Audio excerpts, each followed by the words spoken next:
नमस्कार, आदाब, स्वागत है आपका मेरे इस चैनल पर। मैं हूं आपका होस्ट डॉक्टर मयंक राजगौर। आज हम लोग बात करेंगे पाइल्स की और उसकी ट्रीटमेंट की। वैसे तो आपको इंटरनेट पर बहुत सारा पाइल्स का ट्रीटमेंट मिल जाएगा, दवाइयां मिल जाएंगी, ऑपरेशंस मिल जाएंगे, जड़ी बूटियां मिल जाएंगी। लेकिन आज हम जिस टॉपिक पर बात करेंगे वो टॉपिक ऐसा है जिसमें आपको ना तो पाइल्स के किसी ऑपरेशन की ज़रूरत पड़ेगी, ना आपको किसी दवाई की ज़रूरत पड़ेगी, ना आपको कोई जड़ी बूटी खानी है।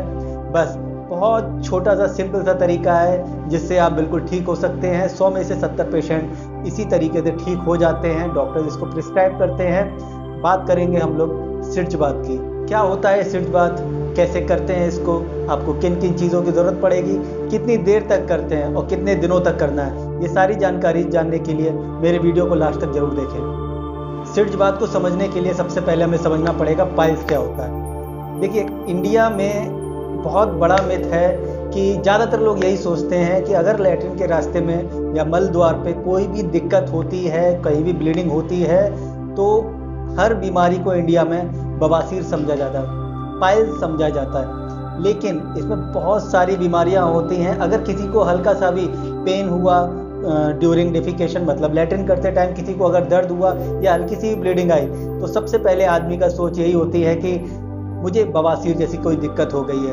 और इस आदमियों की इस सोच को बढ़ावा देने में झोला छाप डॉक्टर, बंगाली डॉक्टरों का बहुत बड़ा योगदान है। चलिए, आज मैं आपकी इसी सोच को बदलूंगा। लैट्रिन में कौन कौन सी बीमारियां होती हैं ये भी मैं आपको जानकारी दूंगा। पाइल्स को आप कैसे उससे डिफ्रेंशिएट कर सकते हैं कि आपको पाइल्स है या नहीं है, ये भी आपको बताऊंगा। लैट्रिन के रास्ते में अगर कहीं से ब्लीडिंग हो रही है या दर्द हो रहा है या लैट्रिन करने में कोई भी दिक्कत हो रही है, तो बहुत सी बीमारियां हो सकती हैं। जैसे आपको पाइल्स हो सकता है, फिशर हो सकता है, इसके अलावा पॉलिप्स हो सकते हैं, एनल पॉलिप्स, इसके अलावा एनल वार्ड्स हो सकते हैं, इसके अलावा आपका फिस्टुला हो सकता है, एब्सिस हो सकते हैं, पेरी एनल एब्सिस हो सकते हैं, आपके इस्टियोरेक्टल एब्सिस हो सकते हैं। बहुत सारे तरीके की बीमारियां होती हैं लैट्रिन के रास्ते के आसपास। अगर आपको लैट्रिन करते टाइम कोई अगर मस्सा फील होता है और उसमें से ब्लीडिंग होती है, तभी आप इस चीज़ को समझिए कि आपको पाइल्स हो सकता है। लेकिन मैं आपको सलाह ज़रूर दूंगा कि सबसे पहले आप एक बार डॉक्टर को ज़रूर दिखाएं अपने नज़दीकी, ताकि वो डिसाइड कर पाएँ, वो डायग्नोसिस बना पाएँ कि आपको पाइल्स ही है या नहीं। सिर्जबात को समझने से पहले हमें पाइल्स का होना पता होना चाहिए कि पाइल्स कैसे होता है, क्या होता है। सबसे पहले मैं बताऊँगा पाइल्स होता क्या है। एक्चुअली क्या होता है कि आपके लैट्रिन के रास्ते से डीऑक्सीजनेटेड ब्लड यानी कि गंदा खून हार्ट की तरफ ले जाने के लिए 3 तरीके की वेन्स होती हैं, 3 वेसल्स होती हैं, नलिकाएं होती हैं खून की। असल में क्या होता है, शरीर की अन्य नलिकाओं में वॉल्व होते हैं, प्रेशर होता है, लेकिन इन नलिकाओं में उतना प्रेशर नहीं होता है, कोई सपोर्ट नहीं होता है। इसकी वजह से जब भी हम मल त्यागने के टाइम पे या लैट्रिन करने के टाइम पे अगर जोर लगाते हैं, बहुत ज़्यादा ताकत लगाते हैं, तो उसकी वजह से और ग्रेविटी की वजह से वो नसें फूल जाती हैं। फूल कर वो लैट्रिन के रास्ते में लटकने लगती हैं और कभी कभी उनमें से ब्लीडिंग होने लगती है, इन्फेक्शन हो जाता है, उनमें दर्द हो सकता है, आपको उनमें से थोड़ा थोड़ा स्राव भी स्रवित हो सकता है। तो इसी वजह से आपको दिक्कतें महसूस होंगी। तो यही कारण है पाइल्स का। कि अगर कारणों में हम देखें तो सबसे पहले तो बहुत देर तक लैट्रिन में बैठना, लैट्रिन में जोर लगाना, कॉन्स्टिपेशन रहना, कब्जियत रहना, इसके अलावा खान पान में बहुत ज़्यादा अनियमितता होना, खाने का टाइम निश्चित ना होना, आपको लगातार एसिडिटी अगर हो रही है, आपको बहुत टाइम से अगर लूज मोशंस हो रहे हैं, आपको कोलाइटिस वगैरह है, आपको क्रॉन्स डिजीज़ है, तो ये सारे कारण होते हैं पाइल्स के। बीमारी के हमने 4 तरीके की ग्रेडिंग कर रखी है। सबसे पहला पाइल्स वो होता है जो लैट्रिन के रास्ते के अंदर ही रहता है, कभी मस्सा वो आपके लैट्रिन के रास्ते से बाहर नहीं आएगा, लेकिन उसमें से ब्लीडिंग हो सकती है। दूसरी तरीके की ग्रेडिंग होती है जिसमें से मस्सा वो आपके लैट्रिन के रास्ते से बाहर आता है और अपने आप ही अंदर चला जाता है। तीसरी तरीके की ग्रेडिंग होती है कि वो मस्सा बाहर आता है, अपने आप अंदर नहीं जा पाता है, आपको उसमें अपनी उंगली से या फिंगर से किसी तरीके से आपको उसको अंदर करना पड़ता है और उसके बाद वो स्वतः चला जाता है। और चौथी तरीके का जो पाइल्स होता है, जो चौथी ग्रेडिंग है, उसमें वो मस्सा बाहर ही रह जाएगा, चाहे आप कितनी भी कोशिश कर लें, और वो ब्लीडिंग करेगा। उसके बाद उसमें पेन होगा, उसमें से म्यूसिन थोड़ा सा स्राव भी सीक्रेट हो सकता है। 4 मैंने आपको डिग्रीज बताई हैं पाइल्स की, उनमें से पहली और दूसरी तरीके के पाइल्स को सिट्ज बाथ बहुत अच्छे से ख़त्म कर देता है। लगभग 100 में से 90 पेशेंट ठीक हो जाते हैं। और जो तीसरे डिग्री का पाइल्स है उसमें से 100 में से 50 पेशेंट ठीक हो जाते हैं। और जो चौथे डिग्री का जो पाइल्स है उसमें सिट्ज बाथ की थोड़ी कम महत्व है। इसके लिए आपको ज़्यादातर केसेस में आपको ऑपरेशन करवाना ही पड़ता है। पाइल्स के लक्षण देख लेते हैं, क्या क्या लक्षण होंगे तो आप अपनी बीमारी को पाइल्स समझिएगा।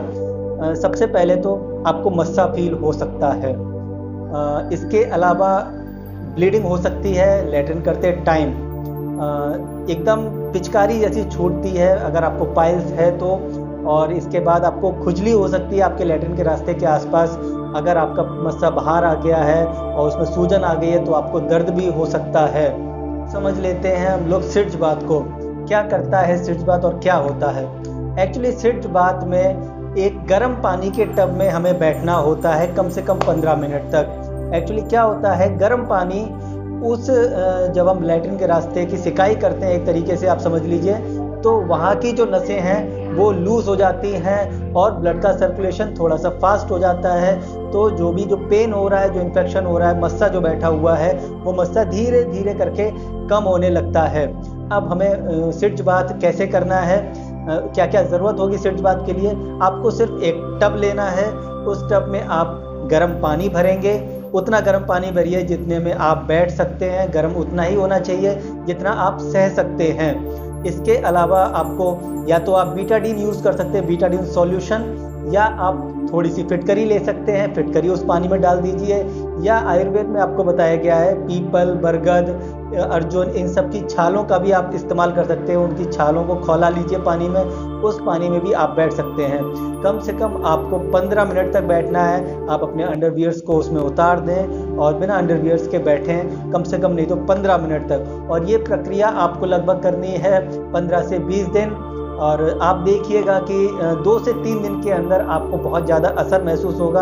और जिन पाइल्स में बहुत ज़्यादा पेन होता है उन पाइल्स में तो ये अचूक काम करता है। आप इसको ट्राई कर सकते हैं। इस सिट्ज बाथ का कोई भी साइड इफ़ेक्ट नहीं है और ये आप आराम से घर पे रह के कर सकते हैं, लेकिन एक बार अपने डॉक्टर से परामर्श जरूर लें। इसके अलावा सिट्ज बाथ का उपयोग हम फिशर में भी कर सकते हैं। पेरिएनल एब्सिस वगैरह जो भी हैं, वॉट्स वगैरह, एनल पॉलिप हैं, उन सब में भी सिट्ज बाथ का उपयोग कर सकते हैं। ये लैट्रिन के रास्ते के आसपास की सूजन को कम कर देता है। तो मेरा ये वीडियो पसंद आया हो तो प्लीज़ मेरे वीडियो को लाइक करिए, मेरे चैनल को सब्सक्राइब करिए, अपने दोस्तों में शेयर करिए। जिसको भी मेरे वीडियोस की ज़रूरत है तो प्लीज़ उन्हें शेयर ज़रूर करिए।